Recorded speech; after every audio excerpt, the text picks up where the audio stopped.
بسم اللہ الرحمن الرحیم نحمدہ ونصلی علی رسولہ الکریم اما بعد۔ غزوہ بنو نذیر دوسرا حصہ۔ بنو نذیر کا سردار کعب بن اشرف تو مارا گیا اور باقیوں نے معاہدہ لکھ دیا نئے سرے سے، لیکن وہ شرارتوں سے باز نہیں آئے۔ وہ جلن ان کی ختم ہو ہی نہیں رہی تھی کہ مسلمانوں کو اتنی بڑی فتح کیوں مل گئی۔ ادھر قریشیوں نے، مکہ والوں نے بنو نذیر والوں کو خط لکھا، کیونکہ ان کے ساتھ وہ معاہدہ کرایا تھا کعب بن اشرف۔ تو انہوں نے خط لکھا، ان کو غیرت دلائی کہ بھائی تمہارے پاس قلعے ہیں، تمہارے پاس جائیدادیں ہیں، تمہارے پاس اسلحہ ہے، لوگ ہیں، تم لڑائی کرو مسلمانوں سے، لڑ کر ان کو ختم کر دو، ورنہ ہم تمہارے ساتھ یہ کر دیں گے، وہ کر دیں گے، تمہاری عورتوں کو پکڑ لیں گے، ان کے زیورات اتار لیں گے۔ اب بنو نذیر والوں نے چاہتے تو وہ بھی یہی تھے کہ مسلمان ختم ہو جائیں، لیکن لڑنے کی ہمت نہیں تھی، تو انہوں نے دھوکے کے ساتھ نبی پاک صلی اللہ علیہ وسلم کو شہید کرنے کا ارادہ کیا۔ انہوں نے ساروں نے آپس میں منصوبہ بندی کی اور پیغام بھیجا نبی پاک صلی اللہ علیہ وسلم کی خدمت میں کہ ہمارے 3 علماء آپ سے گفتگو کریں گے، اگر ہمارے علماء مطمئن ہو گئے تو ہم کلمہ پڑھ لیں گے، اسلام قبول کر لیں گے۔ اور اپنے علماء سے کہا کہ بھئی تم اپنے پاس خنجر چھپا کے رکھنا، جیسے ہی موقع ملے نا ان کو شہید کر دینا۔ اب اتفاق کی بات کہ ایک انصاری صحابی کی جو بہن تھی وہ وہاں رہتی تھی، ان کا رشتہ ہوا ہوگا وہاں، ان کو اس سازش کا پتہ چلا، کیونکہ اس قبیلے والوں نے باہمی منصوبہ بندی سے یہ سازش کی تھی۔ پہلے جو کام کیا تھا وہ کعب بن اشرف نے اکیلے کیا تھا اور یہ پورے قبیلے نے منصوبہ بندی سے کیا تھا۔ تو ان خاتون نے اپنے بھائی کو بتا دیا اور انہوں نے آ کے نبی پاک صلی اللہ علیہ وسلم کو اطلاع دے دی کہ انہوں نے یہ سازش کی ہے۔ ایک تو یہ واقعہ پیش آ گیا، اور دوسرا واقعہ پھر اس کے بعد پیش آیا کہ ایک معاملے میں نبی پاک صلی اللہ علیہ وسلم بنو نذیر کے یہاں تشریف لائے ان سے بات چیت کے لیے، تو انہوں نے ان کو کہا کہ ٹھیک ہے آپ تشریف رکھیں، ہم اس بارے میں آپ کے ساتھ تعاون کریں گے، اور ایک ساتھی کو کہا کہ اوپر چڑھ کے اوپر سے بڑا بھاری پتھر گرا دو ان کے اوپر تاکہ یہ یہیں ختم ہو جائیں۔ تو جبرائیل علیہ السلام آ گئے، انہوں نے اطلاع دے دی، آپ صلی اللہ علیہ وسلم جلدی سے وہاں سے اٹھ کے مدینہ تشریف لے آئے۔ تو آپ کے ساتھ صحابہ کرام بھی گئے ہوئے تھے، کچھ دیر انہوں نے انتظار کیا، پھر وہ بھی واپس آ گئے۔ تو پھر آپ نے بتایا کہ انہوں نے یہ ارادہ کیا تھا، اللہ تعالیٰ نے بتایا۔ اب نبی پاک صلی اللہ علیہ وسلم کیوں تشریف لے گئے تھے وہاں، اس کا بھی ایک قصہ ہے۔ وہ یہ ہے، وہ مشہور ہے واقعہ بئر معونہ۔ عرب میں ایک قبیلہ تھا بنو عامر، ان کی مسلمانوں کے ساتھ معاہدہ تھا کہ ہم آپس میں نہیں لڑیں گے، ایک دوسرے کو نقصان نہیں پہنچائیں گے، ایک دوسرے کے دشمن کی مدد نہیں کریں گے۔ اور اس قبیلہ بنو عامر کا یہودیوں کے قبیلے بنو نذیر کے ساتھ بھی معاہدہ تھا کہ ایک دوسرے کے ساتھ نہیں لڑیں گے، نقصان نہیں پہنچائیں گے۔ اب قبیلہ بنو عامر کا ایک سردار تھا، اس کا نام تھا عامر بن مالک، اور ایک اس کا بھتیجا تھا، اس کا نام تھا عامر بن طفیل۔ تو چچے کا نام بھی عامر تھا، بھتیجے کا نام بھی عامر تھا، دونوں سردار تھے قبیلے کے۔ تو جو چچا تھا وہ مدینہ آیا اور نبی پاک صلی اللہ علیہ وسلم کی خدمت میں ہدیہ پیش کیا، تو آپ نے اس کا ہدیہ قبول نہیں فرمایا، کوئی مصلحت ہوگی، اور اس کو اسلام کی دعوت دی۔ تو اس نے کہا جی کہ میں اسلام قبول تو کرنا چاہتا ہوں، لیکن اپنے قبیلے والوں کا کیا کروں؟ پھر اس نے کہا کہ آپ ایسے کریں کہ کچھ لوگ بھیج دیں جو وہاں ان کو دعوت دیں، دین کی، قرآن سکھائیں، تعلیم دیں، اور نجد والوں کو دین کی تعلیم دیں، تو امید ہے کہ وہ دعوت قبول کریں گے، اس طرح پھر میرے لیے بھی آسانی ہو جائے گی۔ اور بعض حضرات نے لکھا ہے کہ اس نے اپنے کسی مخالف پر اپنی برتری قائم کرنے کے لیے کچھ افراد کی درخواست کی کہ ہم چونکہ ہمارا معاہدہ ہے تو مجھے کچھ افراد کی ضرورت ہے، آپ کچھ افراد میرے ساتھ بھیج دیں، دین کی دعوت کا کام بھی کریں گے اور اس کام بھی آئیں گے۔ تو نبی پاک صلی اللہ علیہ وسلم نے فرمایا کہ دیکھو بھئی نجد والے جو ہیں وہ ہمارے لوگوں کو نقصان پہنچائیں گے۔ تو اس نے کہا نہیں، اس کی میں ضمانت دیتا ہوں کہ ہمارے جو قبیلے والے ہیں بنو عامر والے وہ کوئی نقصان نہیں پہنچائیں گے، میں ضامن ہوں، میں سردار ہوں قبیلے کا۔ تو جب بنو عامر کے سردار عامر بن مالک نے ضمانت دے دی تو نبی پاک صلی اللہ علیہ وسلم نے 70 صحابہ کرام جو قراء تھے، قرآن کے قاری تھے، وہ روانہ کیے، اور حضرت منذر بن عمر ساعدی رضی اللہ تعالیٰ عنہ کو ان کا امیر بنایا، اور وہ جو دوسرا سردار تھا ان کا عامر بن مالک کا بھتیجا تھا، اس کا نام بھی عامر تھا، عامر بن طفیل، اس کے نام ایک خط مبارک بھی حضرت انس رضی اللہ تعالیٰ عنہ کے ماموں کے حوالے کیا۔ یہ لوگ گئے، اب راستے میں ایک جگہ آتی ہے بئر معونہ، وہاں پہنچے تو عامر بن طفیل نے ان کو روک لیا، وہ بڑا سخت اسلام کا دشمن تھا۔ تو حضرت انس کے ماموں جو ہیں وہ آگے ہوئے اور اس کو کہا کہ بھئی تم ہمیں امان دو، ہم تمہیں نبی پاک کا پیغام تو پہنچا دیں، اور ہم حضور کے حکم سے جا رہے ہیں، تو تمہارے ساتھ ہمارا کوئی معاملہ نہیں ہے، کوئی لڑائی نہیں، کچھ نہیں۔ تو اس نے خط لینے سے پہلے ہی کسی بندے کو اشارہ کیا، اس نے ان کو شہید کر دیا، حضرت انس کے ماموں کو۔ تو انہوں نے نعرہ لگایا اللہ اکبر، فزت ورب الکعبہ، اللہ کی قسم میں تو کامیاب ہو گیا۔ پھر اس نے اپنے قبیلے کو کہا کہ بھئی یہ جتنے لوگ آئے ہیں نا مسلمان، سب کو شہید کر دیتے ہیں۔ انہوں نے کہا نہیں، ہمارے سردار عامر نے ان کو ضمان دی ہے، اپنی ضمانت میں ان کو لے کے ہم کیسے شہید کر دیں؟ لیکن وہ ایسا خبیث تھا، اس کے ایسی دشمنی اسلام کی بھری ہوئی تھی، اس نے پھر دوسرے قبیلے والوں کو کہا، وہاں ایک قبیلہ تھا بنو سلیم، ان سے کہا، تو اس کی شاخیں تھیں عاصیہ، رعل، ذکوان، یہ مختلف قبیلے تھے وہاں، وہ آ گئے اور ان سب نے صحابہ کرام کو گھیر کر شہید کر دیا۔ وہ بھی لڑتے رہے، 70 حضرات تھے، آخر کب تک لڑتے، شہید ہو گئے۔ 2 حضرات ان میں سے گئے ہوئے تھے جنگل میں اونٹ چرانے کے لیے، وہ بچ گئے۔ ایک صحابی لنگڑے تھے، وہ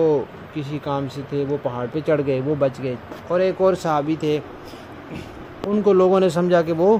شہید ہو گئے ہیں، لیکن وہ بھی زندہ تھے، کعب بن زید انصاری۔ تو یہ 4 لوگ بچ گئے۔ پھر وہ جو جنگل میں گئے ہوئے تھے، وہ جب واپس آئے تو ان میں سے بھی ایک پھر لڑتے لڑتے شہید ہو گئے، دوسرے جو تھے ان کو انہوں نے پکڑ لیا اور غلام بنا لیا، اور پھر کوئی منت انہوں نے مانی ہوئی تھی غلام آزاد کرنے کی، اس میں ان کو آزاد کر دیا۔ تو وہ تھے حضرت عمر بن امیہ زمری رضی اللہ تعالیٰ، جن کو انہوں نے آزاد کیا تھا۔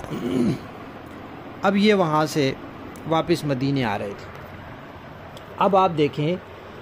کہ قبیلہ بنو عامر کے ساتھ مسلمانوں کا معاہدہ تھا کہ ایک دوسرے کو نقصان نہیں پہنچائیں گے،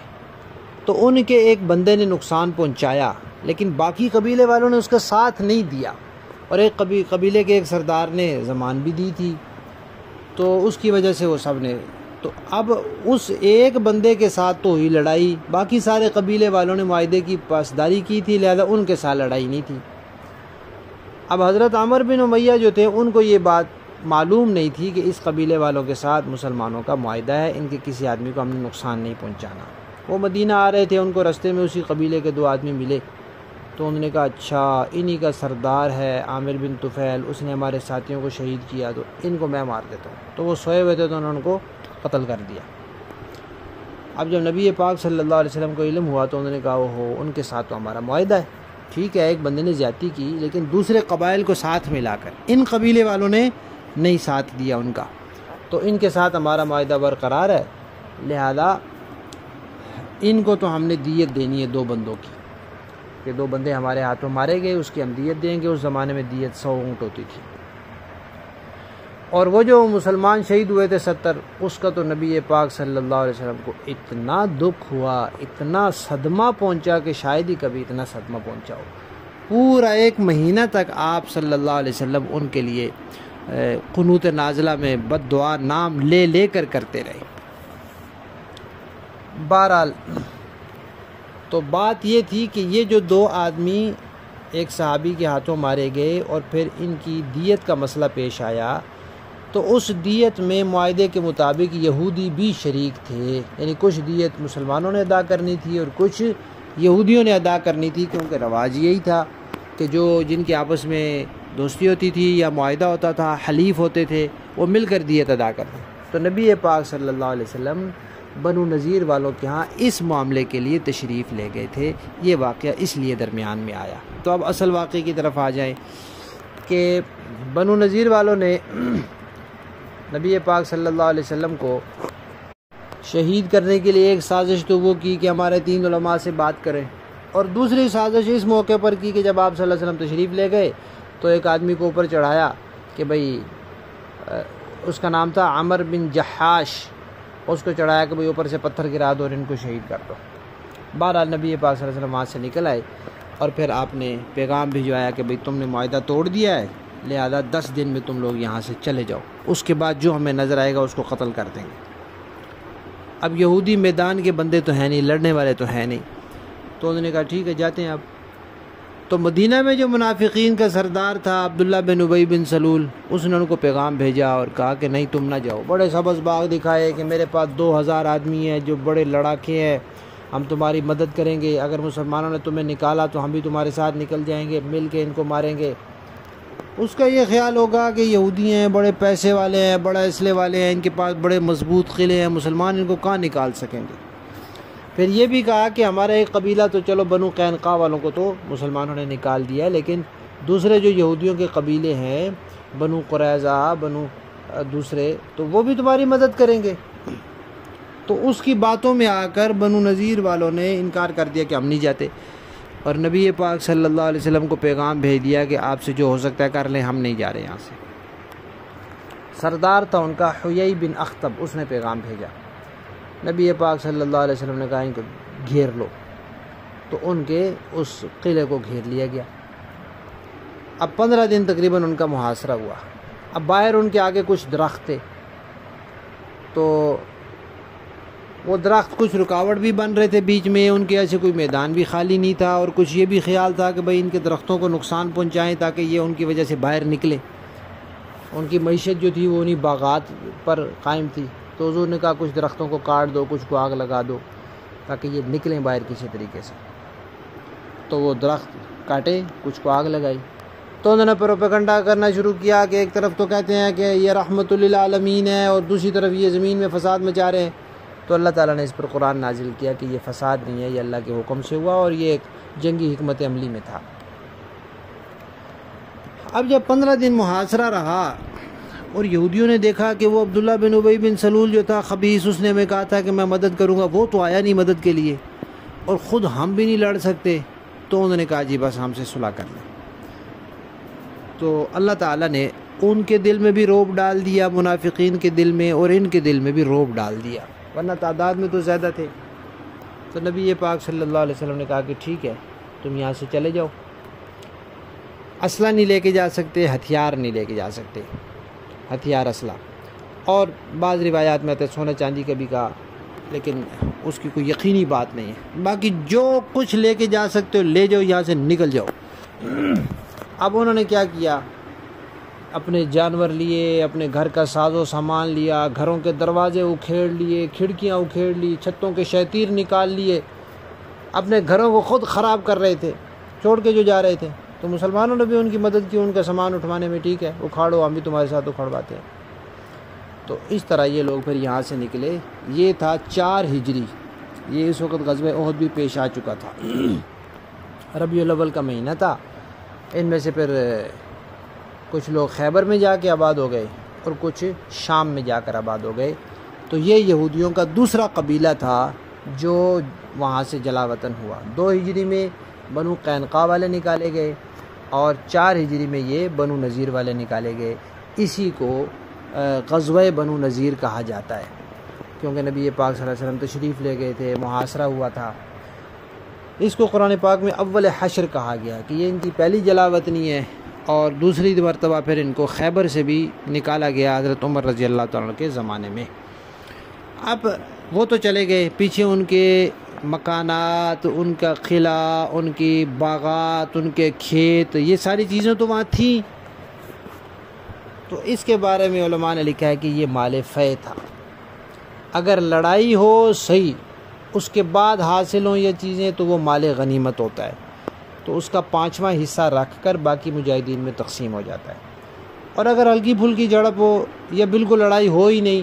تو پھر جو مال حاصل ہوتا ہے اس کو مال فے کہتے ہیں. اس میں اللہ کے نبی کو پورا اختیار ہوتا ہے، جیسے مرضی ہے اس کو صرف کریں، اپنی ذات پر، اپنے رشتہ داروں پر، دوسرے مسلمانوں پر. تو نبی پاک صلی اللہ علیہ وسلم نے اکثر حصہ اس کا مہاجرین میں تقسیم کر دیا، کیونکہ وہ مکہ سے سب کچھ چھوڑ چھاڑ کے آئے ہوئے تھے، مدینہ میں انصار کے گھروں میں رہ رہے تھے، ان کے کھانے وغیرہ میں شریک تھے، تو ان کے اوپر ظاہر بات ہے معیشت پر بوجھ تھا. اگرچہ وہ تو اس کو اپنے لیے بڑی ہی سعادت سمجھتے تھے، بڑی نیک بختی سمجھتے تھے، وہ اس کو بوجھ سمجھتے ہی نہیں تھے، لیکن بوجھ تو تھا. تو اس طرح مہاجرین کو بھی فائدہ ہوا، ان کو اپنی زمینیں مل گئی، اپنے مکان مل گئے، اپنے باغات مل گئے، اور انصار کو بھی فائدہ ہوا. انصار کے 2 سردار تھے، ایک حضرت سعد بن عبادہ اور ایک حضرت سعد بن معاذ. ان دونوں نے نبی پاک صلی اللہ علیہ وسلم سے گزارش کی کہ یا رسول اللہ، یہ جو مال یہودیوں سے حاصل ہوا ہے یہ بھی آپ مہاجرین کو دے دیں، اور مہاجرین ہمارے گھروں میں، ہمارے کھانے پینے میں بھی اسی طرح شریک رہے جیسے پہلے تھے، ہمیں اس بات کی خوشی ہے. اور اسی طرح دوسرے انصار صحابہ نے بھی کہا کہ یہ مال بھی آپ مہاجرین کو دے دیں، جو ہمارے مال ہیں وہ بھی آپ اپنی خوشی سے ان کو دے سکتے ہیں، ہمارے مہاجر بھائیوں کو. تو پھر مہاجرین نے بھی ان کا شکریہ ادا کیا، ان کے ان جذبات کا اور ان کی اس قربانی کا،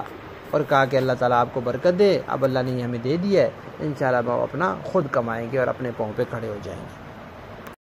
تو اس طرح یہ غزوہ بنو نذیر جو ہے پھر یہ اختتام کو پہنچا. تو غزوہ بنو نذیر کا دوسرا